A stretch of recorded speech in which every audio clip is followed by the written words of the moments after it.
life, another video, another share guys, another POV. So ngayon magbibigay tayo ng point of view sa nangyaring heart-to-heart talk between Dodong Ruel and of course si Erica. O di ba talagang dito madamdaming usapan talaga to dahil napaluha or naluha talaga itong si Erica dahil sa sitwasyon ng buhay, and somehow I can relate to it. But anyways, bago ang lahat, don't forget to support and subscribe Kuya Val Santos Matubang, Ate Edna Vlog, Kalinga Prab, Ruelo Malalag, Rachel Morales Vlog, syempre sa lahat ng Team Kalingap. And of course, guys, maraming salamat sa suporta nyo sa aming mga reactors. So guys, ito.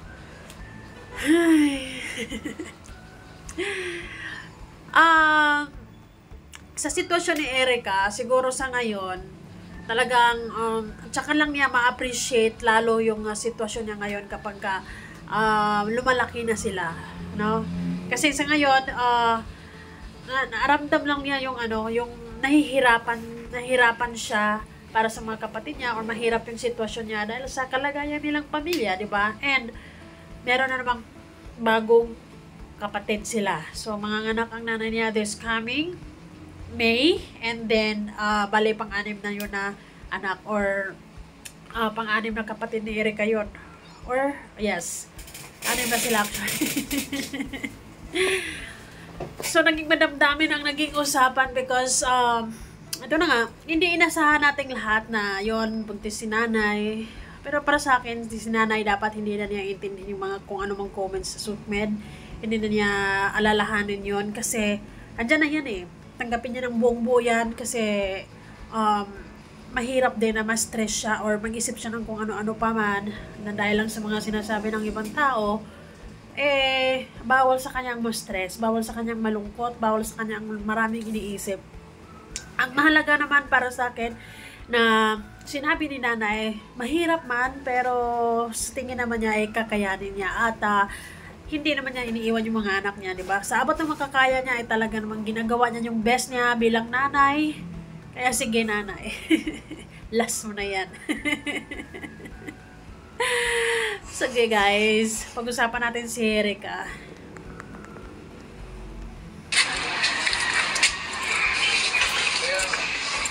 So, nasasaktan ka din sa mga ibang ibang nagko-comment doon. Hindi ko na po binabasa. Hindi mo na binabasa o para naman kay mama mo, anong...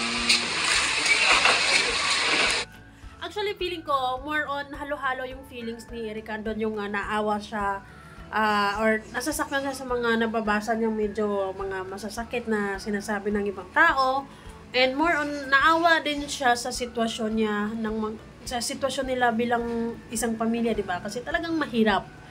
And ako dati talagang ayaw ko ng kapatid kasi gusto ko dalawa lang kami. And ngayon ko lang na-appreciate na malalaki na kami. Ayun, ngayon ko lang na-appreciate lalo yung mga kapatid ko na kasi, like example, kung kami lang dalawa, di wala nang kasama sila mama, di ba ngayon? Ayun, tsaka na lang siguro ma-appreciate din ni Erica yan kapag ayun, pare-parehas na silang mga malalaki, may mga kanya-kanya na silang trabaho, and sama-sama sila sa isang bahay kapag may mga malalaking, may mga special occasions, di ba? Doon ma-appreciate ni Erica yan. Pero ngayon, syempre, ang iniisip niya is paano ang buhay, di ba? Paano kukuha ng mga kailanganin sa araw-araw, di ba? And sapat lang ang kinikita, and actually, kinukulang kasi marami-rami talaga sila, and ang mahal ng mga bilihin ngayon, oh my goodness. Nararamdaman mo sa kanya? Pag nanganak na po siya, wag na po magka-baby ulit. Ikaw ang panganay. Ay talaga naman, kapag ikaw yung panganay, talagang ramdam mo yung bigat ng buhay, lalo na kapag kapayak yung pamumuhay nyo. Oh well, okay lang kapag kahit na isang dosina kayo, basta yung pamilya nyo ay mayaman, di ba? And hindi kayong tipong basta ikaw panganay, kailangan mong alagaan mo yung mga kapatid mo. Talagang si Erica, nakikita mo yung pagiging responsable niyang ate sa mga kapatid niya. And andun yung naging emotional siya, halo-halo. Naawa siya siguro sa sitwasyon ng nanay niya. Meron ding takot kasi mahirap daw mga anak yung nanay niya. At the same time, iniisip din niya na meron na naman siyang bagong alagaan and mahihirapan na naman sila lalo. Ay, ganoon. Pero laban lang, Erica. Huwag kang mag-alala kasi marami na mga nanonood sa'yo. Sana ay maintindihan ng mga sponsors nyo ang sitwasyon nyo ngayon. And for sure, hindi ka naman pababayaan ni Dodong Ruel. Andyan yung kalingap, si Ruel, andang magbigay ng tulong para sa pamilya nyo. You deserve naman it. You deserve naman sa tulong na yun eh. Kami nga po lola ko nahihirapan na po pagkaalaga.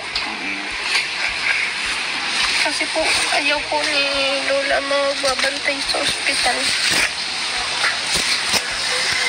Kasi nung nanganak doon si mama mo nung sa bunso nyo, 50-50 daw siya nun. Diba? Sabi niya ni lola mo. Opo. Kaya hindi natuloy yung palay gate. Siguro andun na yung mix of emotion talaga si Erica kasi andun yung takot niya sa nanay niya. Inaalala niya kung paano na ang buhay, paano na ang pamilya, ganun. Kasi kapag mayroong baby, kasi yes, it's a blessing, but then, andun na yung, kasama na rin yung challenge dyan, di ba? And ramdam na ramdam ni Erica because siya yung panganay, and talagang, ayun, shoulder na shoulder niya yung mga gawaing bahay, pag-aalaga sa mga nakakabatang kapatid. Nahihirapan din pala si mama mo pag nanganganak na. So ngayon, buntis naman si mama mo. Siyempre, pinapanood mo ni mama mo yung video ano sabi mo sa kanya. Dito sa video nito. Ano may papayo mo sa kanya bilang ate, bilang panganay niya. Sabi po ni mama, mag-aaral na po ako mabuti. Magtatrabaho na daw po. Huwag na po pag-aasawa. Mahirap. Yan dapat, maganda yon kasi sa murang edad ni Rikay na itanim sa utak niya na wag basta-basta mag-asawa ng maaga lalo na kapag hindi financially stable kasi talagang mahihirapan ka, mahirap talaga ang buhay lalo na kapag sa Bisaya pa sundanon kayo, di ba? Yung every taon-taon na lang may baby, di ba? Pero na lang kung mayaman, okay lang sa akin. Pero kung hindi mayaman, nung nahihirapan ka nga, pati pambili ng bigas or gatas, mga primary needs ng baby, hindi mo may provide, di ba? Ikaw kapatid, ikaw panganay na, ay, ikaw yung makakaramdam ng bigat.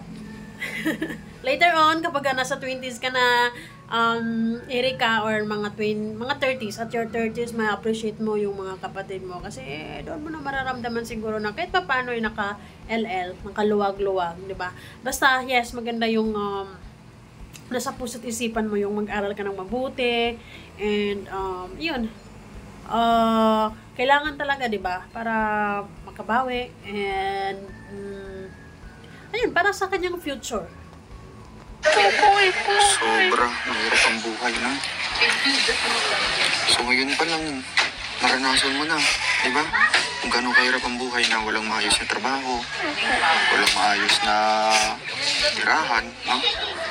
Kaya, siyempre, naunawaan mo din, no? Na kung anong sitwasyon nila mama mo.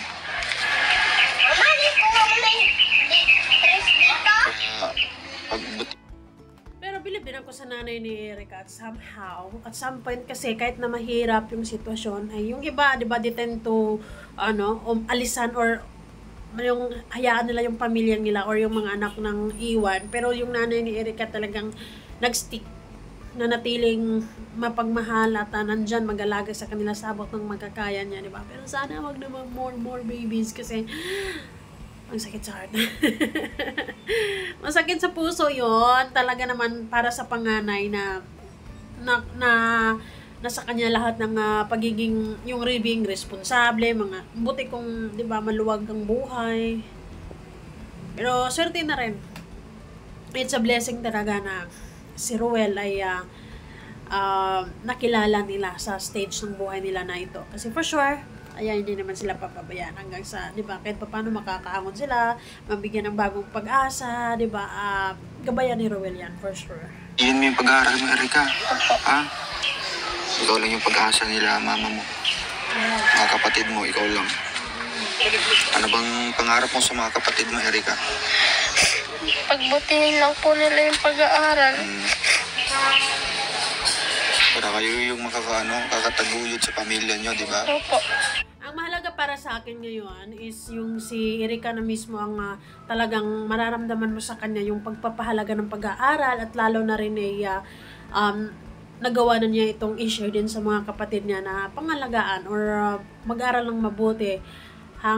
Lalo na ngayon na kailangan lang mag-aral ng mabuti, lalo na si Erika kasi andyan yung tulong ng Kalingap, andyan yung tulong ng mga sponsors, and kaya tulong ni Dodong Ruel, 'di ba, para sa pamilya nila. So maganda 'yan para sa akin na sa murang edad, sa edad na 'yan ay yung iba kasi kapag sobrang hirap na yung buhay, 'di ba? Hindi na tayo mag-aral. Mas lalo naging mahirap ang buhay kapag at early age ay nag-aasawa na naman, or meron na namang bagong pamilya, ganun pa din yung cycle ng buhay, ang hirap, 'di ba? Yung mahirap ka na nga tapos wala ka pang natapos, mas lalo talagang mahirap ang buhay. Well, depende na rin din sa diskarte ng mapapangasawa mo o sa diskarte sa inyong dalawang mag-asawa, di ba? Only God knows. Only God knows. Pero naintindihan ko, nararamdaman ko si Erika kasi ganyan din yung nararamdaman ko dati. Pero, I let it go. Let it go na yung feeling ko na yan. Kasi dati talagang ang bigat-bigat sa puso. Na ganyan yung pakiramdam na parang, ano ba yan? Anak kayo ng anak. Mag-aanak na naman kayo, ang hirap na nga, di ba? Minsan nga, ubusan tayo ng bigas, wala tayong pambili, mga ganito, ganyan sa bahay, tapos meron na namang bagong baby, ang sakit-sakit sa puso, guys. And to the point na ikaw na naman yung mag-aalaga. So, nararamdaman ko si Erika, and plus yung hamon niya sa sukmed, sa mga taong magsasalita ng ganito, ganyan sa mama niya, sa kanilang pamilya, di ba? Pero, yan, unti-unti namang na-cope up siguro ni Erika yan. And, tanggap na rin yan, di ba? So, sana, yun na yun, yung pinakalas na yun. Para, di ba, hindi masyadong mahirap ang buhay. Kasi kapag, like, example, after 1 year, meron na namang isa. After 1 year, meron na namang isa. Naku, patay. Nahihirapan tayo dyan. At hindi, buti kong pagkapanganak mo ay okay na lahat agad-agad, di ba? So, ayan, Erika, pagpatuloy mo lang yung pag-aaral mo. Kahit mahirap ang buhay, pagpatuloy mo pa din yung pagiging mabuti mong anak, pagiging mabuti mong ate. Huwag mo silang sukuan or huwag mong iwan yung mga kapatid mo. I-guide mo sila sa right path ng buhay, and ikaw yung ate, so ikaw yung mag-aalaga talaga sa mga kapatid mo. So, yun. Andyan lang din naman si Kuya Ruel mo. For sure ay tutulungan ka niya sa abot ng magkakaya niya. So, yes guys! Kung gusto niyo manood ng buong kwento nito, ay panoorin niyo lamang sa channel ni Dodong Ruel. Doon natin maririnig ang kabuuang kwento ng heart-to-heart talk nila ni Erika. So, make sure baon your own tissues kasi talagang si Erika sobrang emotional sa video na to, and naiintindihan ko siya. So, ayun guys, maraming salamat, and see you guys all on our next video. Bye!